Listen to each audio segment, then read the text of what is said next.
ஹனுமன் ஜெயந்தியை முன்னிட்டு ஸ்ரீ ஜெயவீர ஆஞ்சநேயருக்கு புஷ்பாஞ்சலி நடைபெற்றது. திரளான பக்தர்கள் தரிசனம். திருநெல்வேலி மாவட்டத்தில் ஹனுமன் ஜெயந்தியை முன்னிட்டு பல்வேறு பெருமாள் ஆலயங்களில் நேற்றைய தினம் சிறப்பு வழிபாடு நடைபெற்றது. மார்கழி மாதம் மூலா நட்சத்திரம் அமாவாசை திதியில் ஆஞ்சநேயர் அவதரித்தார். ஆகையால் அந்த நாளை மக்கள் ஹனுமன் ஜெயந்தியாக கொண்டாடி வருகின்றனர். ராம பக்தரான ஆஞ்சநேயர் சுவாமிக்கு பாளையங்கோட்டை ராஜகோபால சுவாமி திருக்கோவிலில் ஸ்ரீ ஜெயவீர ஆஞ்சநேயர் என தனி சன்னதியில் அருள்பாலிக்கின்றார்.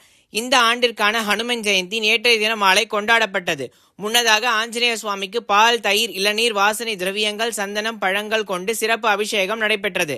தொடர்ந்து பல வகை வாசனை மலர்கள் கொண்டு ஸ்ரீ ஆஞ்சநேயருக்கு புஷ்பாஞ்சலி நடைபெற்றது. தொடர்ந்து உற்சவர் ராஜகோபால சுவாமியிடமிருந்து ஷட்டாரி மரியாதை கொண்டு வரப்பட்டு ஆஞ்சநேயருக்கு மாலை சாற்றி பரிவட்டம் கட்டி தீர்த்தம் வழங்கி ஷட்டாரி மரியாதை செய்யப்பட்டது.